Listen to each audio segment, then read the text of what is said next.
Hello students, कैसे हो आप सब। आज हम पढ़ रहे हैं चैप्टर नंबर 11 साउंड, जिसको हम इस वीडियो में कंटिन्यू करेंगे। सो आपका फर्स्ट टॉपिक रहेगा that is speed of sound in different media.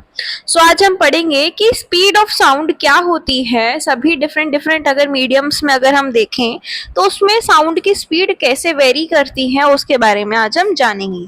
So sound propagates through a medium at a finite speed. Sound किसी भी मीडियम में प्रोपेगेट करती है तो उसकी एक स्पीड होती है, एक फाइनाइट स्पीड होती है।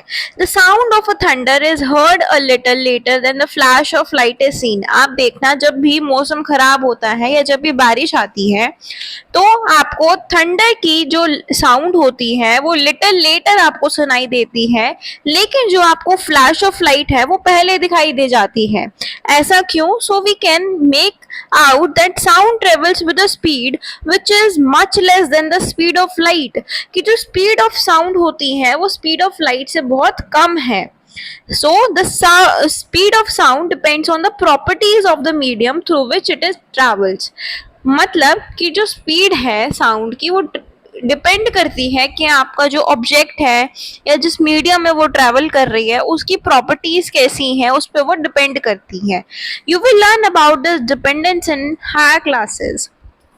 The speed of sound in medium depends on temperature of the medium। So speed किस पे डिपेंड कर रही है? उसके मीडियम की टेम्परेचर के ऊपर। So speed of sound decreases when we grow from solid to the gaseous state.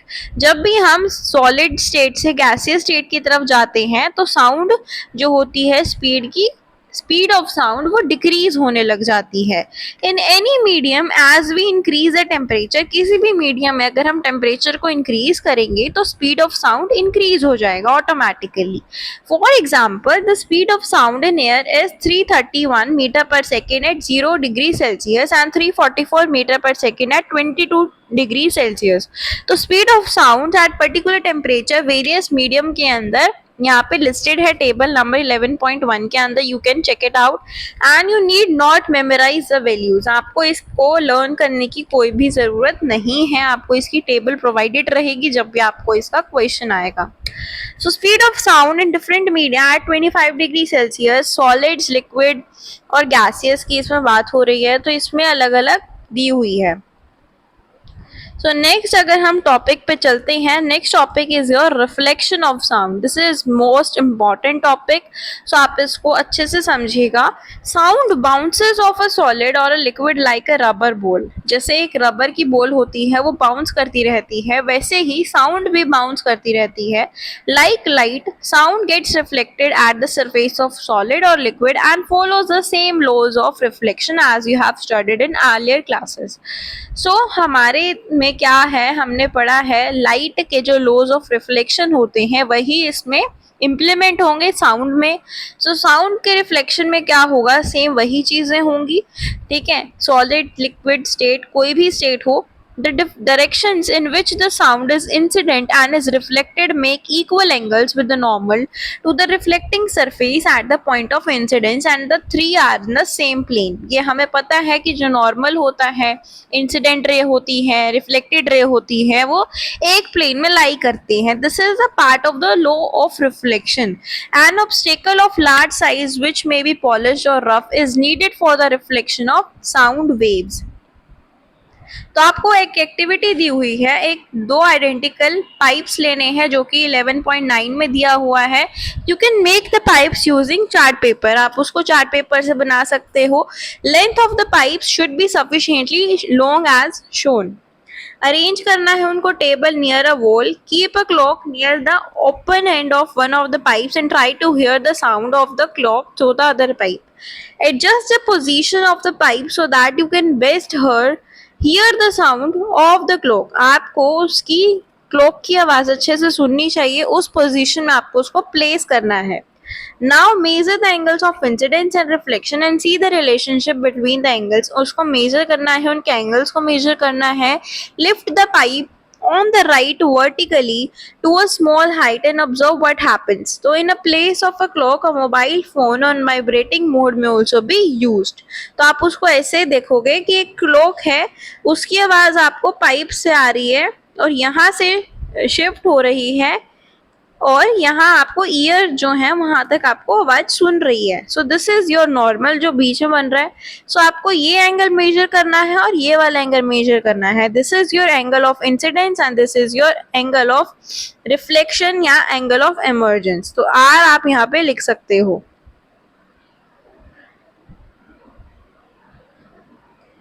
ये आपका एंगल आ जाएगा, इसको आपको दोनों को मेजर करना है.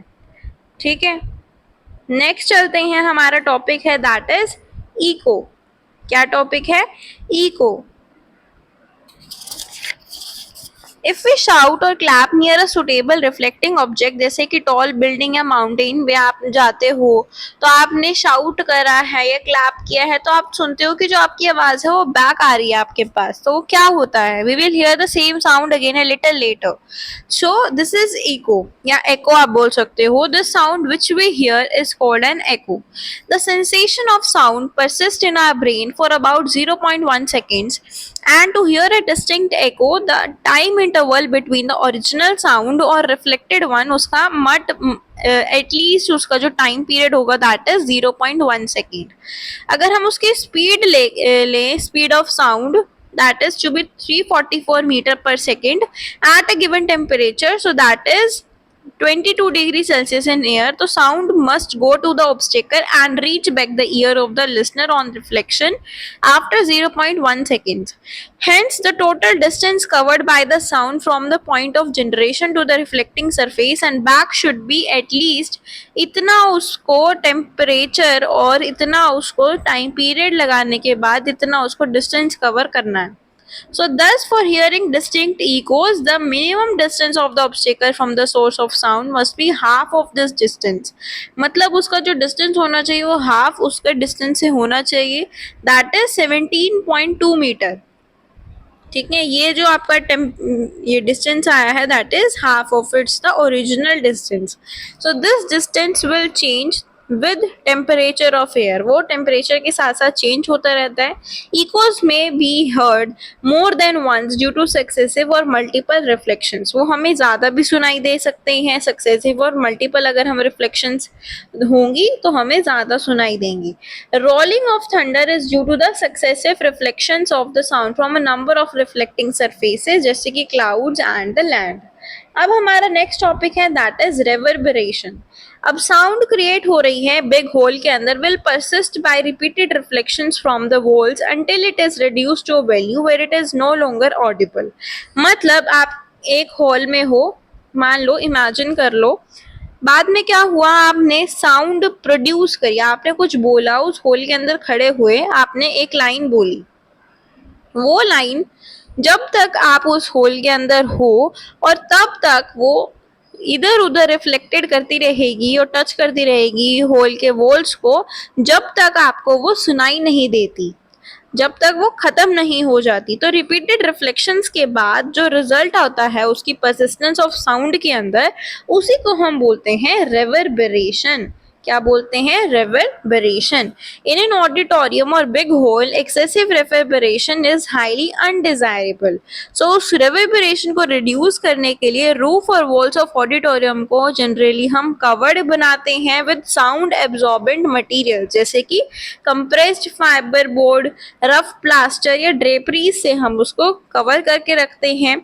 The seat materials are also selected on the basis of their sound absorbing properties. अब आपके पास एक क्वेश्चन है that is example 11.2. A person clapped his hands near a cliff and heard the echo after 2 seconds. बाद में क्या हुआ, उसने eco सुनाई दिया उसको. What is the distance of the Cliff from the person. अगर उसकी स्पीड ऑफ साउंड इतनी है तो हमारे पास स्पीड ऑफ साउंड दिया हुआ है, टाइम दिया हुआ है, तो हम डिस्टेंस मेजर कर लेंगे. इजी सा क्वेश्चन है. स्पीड और टाइम को हमें मल्टीप्लाई करना है, हमारा डिस्टेंस आ जाएगा. अगर 2 seconds sound has to travel twice the distance between the cliff and the person, so उसका जो डिस्टेंस होगा क्लिफ और पर्सन के बीच में, तो उसको हम डिवाइड कर देंगे 2 से, अगर उसका हाफ हमें निकालना है. ठीक है, तो दैट इज 346 मीटर. अब है uses of multiple reflection of sound. Megaphones, loud hailers जिसको हम बोलते हैं, हॉर्न्स, म्यूजिकल इंस्ट्रूमेंट जैसे कि ट्रम्पेट, शहनाईज, ये सभी ऐसे डिजाइन किए जाते हैं ताकि वो सेंड कर सके साउंड को एक पर्टिकुलर डायरेक्शन के अंदर without spreading in all directions as shown in figure 11.10। जैसे कि आपके पास मेगाफोन है, आपने कुछ भी बोला तो वो एक अलग से कहीं और नहीं जाएगा, किसी और डायरेक्शन में नहीं जाएगा, वो एक स्ट्रेट डायरेक्शन में ही मूव कर रहा है और वहीं पे उसको साउंड प्रोड्यूस होती है और दूसरे बंदे को वो सुन जाती है।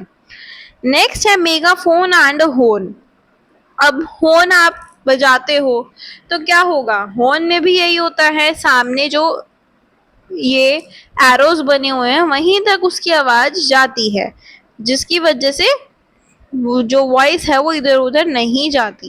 इन these instrument tube followed by a conical opening वो साउंड को रिफ्लेक्ट करता है सक्सेसफुली या successively to guide most of the sound waves from the source in the forward direction towards the audience. Means forward direction वो move करता है।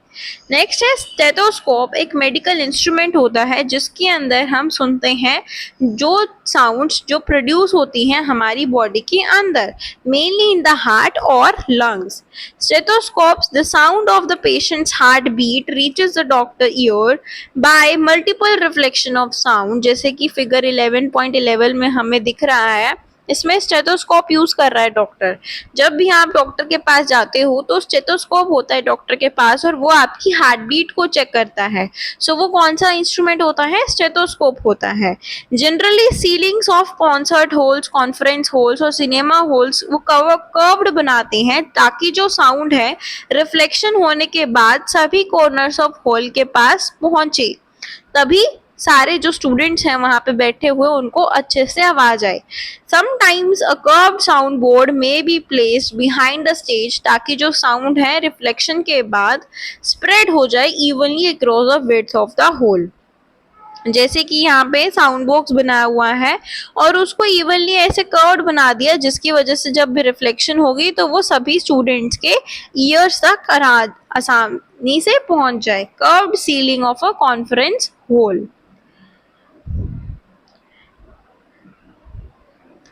अब जैसे आपके पास ये साउंड बोर्ड है, साउंड बोर्ड ने सोर्स ऑफ साउंड यहाँ से आया और कर्व डायरेक्शंस थी तो ये सब तक पहुंच जाता है।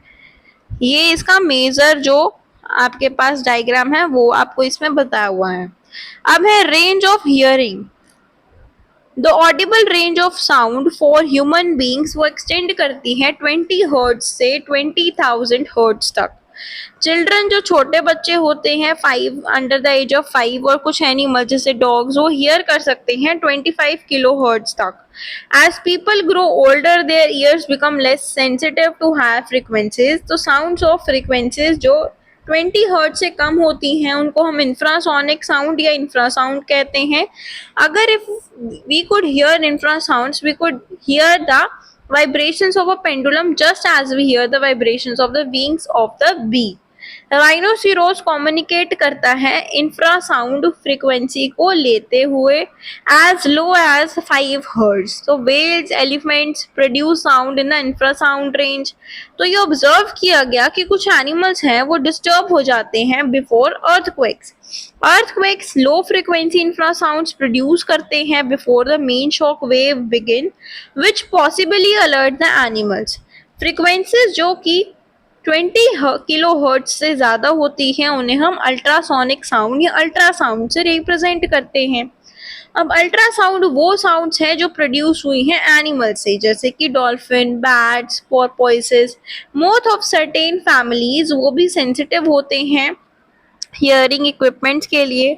सो these moth can hear the high frequency squeaks of the bat and know when a bat is flying nearby and are able to escape capture. Rats also play games by producing ultrasound. तो ये सारी जो चीज़ें हैं ये animals को help कैसे करती हैं, एनिमल्स उनसे हेल्प कैसे लेते हैं, वो सब चीज़ें इसमें बताई हुई हैं। नेक्स्ट है अब हमारे पास एप्लीकेशंस ऑफ अल्ट्रासाउंड। अब अल्ट्रासाउंड जो है वो हाई फ्रीक्वेंसी वेव्स हैं, वो एबल करती है to travel along well defined paths even in the presence of obstacles. So ultrasounds use होते हैं एक्सटेंसिवली इंडस्ट्रीज और मेडिकल पर्पस के लिए। सो अल्ट्रासाउंड जनरली कहाँ यूज होते हैं? उन पार्ट्स को क्लीन करने के लिए जो कि हार्ड टू रीच प्लेसेस होते हैं, जैसे spiral tube, odd shape parts, electronic components, objects to be cleaned are placed in a cleaning solution और ultrasonic waves को उसमें solution में भेजा जाता है। due to high frequency जो particles होते हैं जैसे कि dust, grease, ये जो चीज़ें उस पर लगी होती हैं वो डिटैच हो जाती हैं और ड्रॉप आउट हो जाती हैं, जो ऑब्जेक्ट्स हैं वो थोरली क्लीन हो जाते हैं। अब अल्ट्रासाउंड्स को हम यूज करते हैं to detect cracks, flaws in metal blocks, construction of big structures जैसे building, bridges, machines, scientific equipments. Cracks और होल जो कि मेटल ब्लॉक्स के अंदर होते हैं वो भी इनविजिबल हो जाते हैं बाहर से, ताकि रिड्यूस कर दें जो भी स्ट्रेंथ है स्ट्रक्चर की। Ultrasonic waves are allowed to pass through the metal block and detectors and are used to detect the transmitted waves. So ultrasonic waves उन चीज़ों को पास करने में हेल्प करता है, अलाउंस देता है, that it can pass through the metal block and detectors, वो उसको डिटेक्ट करने में ट्रांसमिटेड वेव्स को हेल्प करता है। If there is small defect तो अल्ट्रासाउंड वेव्स रिफ्लेक्ट बैक कर जाती हैं, जिसकी वजह से हमें इंडिकेशन मिल जाती है कि कुछ इसमें प्रेजेंस है फ्लो या डिफेक्ट का। डिफेक्ट और फ्लो, जैसे आपको यहाँ पे दिख रहा है मेटल ब्लॉक दिया हुआ है, यहाँ से सीधी सीधी जो लाइंस हैं वो जा रही हैं, आराम से जा रही हैं, और ये डिटेक्टर्स हैं, यहाँ पे अल्ट्रासाउंड्स हैं। और अगर यहाँ पे बीच में क्रैक हो जाता है तो ये बीच में से ही वापस आ जाती है ओरिजिनल पोजीशन पे। सो हमें इसमें पता चल जाता है कि अंदर मेटल ब्लॉक के अंदर कोई क्रैक है, होल है। Ordinary sound of longer wavelengths वो यूज नहीं होती इन पर्पस के लिए, as it will bend around the corners of the defected location and under enter the detector. Ultrasonic waves are made to reflect from various parts of the heart and form the image of the heart. तो इसके लिए हम echocardiography कहते हैं। Ultrasound scanner एक instrument है जो कि अल्ट्रासाउंड वेव्स को प्रोड्यूस करता है और यूज करता है ताकि हमें इंटरनल ऑर्गन्स की एक इमेज मिल जाए। Doctor may image the patient's organ जैसे liver, gall bladder, uterus, kidney, वो उसको हेल्प करता है ताकि वो जो भी एबनॉर्मेलिटीज हैं वो उसको डिटेक्शन में हेल्प करता है। ठीक है, अब है तो ये जो वेव्स होती हैं कन्वर्ट हो जाती हैं इलेक्ट्रॉनिक सिग्नल्स के अंदर, बाद में वो use to generate the images of the organ and these images को हम डिस्प्ले कर सकते हैं मॉनिटर पे और प्रिंट कर सकते हैं। इस टेक्निक को हम बोलते हैं अल्ट्रासोनोग्राफी। अब ultrasonography is also use for examination of fetus during pregnancy to detect congenital defects and growth abnormalities. Ultrasound जो होता है वो एम्प्लॉय किया जाता है, may be employ to break small stones formed in the kidneys. अब kidneys का हमें किडनीज में अगर हमारे पेन हो रहा है तो हम डॉक्टर के पास जाते हैं, तो डॉक्टर क्या करेगा? अल्ट्रासाउंड करेगा, ताकि अल्ट्रासोनिक वेव जो हैं उससे एक हमारी एक ऑर्गन्स की इमेज क्रिएट हो जाती है, जिसको वो रीड करता है और समझता है, डिटेक्ट करता है कि कौन सी एबनॉर्मेलिटी है, और उससे वो हमें प्रिस्क्रिप्शन देता है। So these grains later get flushed out with urine. So ये जो चीज़ें होती हैं ये डॉक्टर प्रिस्क्राइब करते हैं कि आपको कौन सी मेडिसिन लेनी है। ये सारी चीज़ें किस वजह से हुई, किसकी हेल्प से हुई, कौन से इंस्ट्रूमेंट लगा, दैट इज अल्ट्रासोनोग्राफी जो टेक्निक हुई यूज इसमें। ठीक है, और इस प्रोसेस को हम बोलते हैं अल्ट्रासाउंड इसमें यूज हुआ और अल्ट्रासोनिक वेव्स इसमें यूज हुई। ये सारी चीज़ें आपको याद रखनी है, और ये एप्लीकेशंस ऑफ अल्ट्रासाउंड जो टॉपिक है that is your important topic. ये आपको अच्छे से लर्न करना होगा, ये क्वेश्चन जरूर आ सकता है आपके पेपर में। सो आई होप आपको ये वीडियो अच्छी लगी हो। So stay tuned for the next video and thanks for watching this video.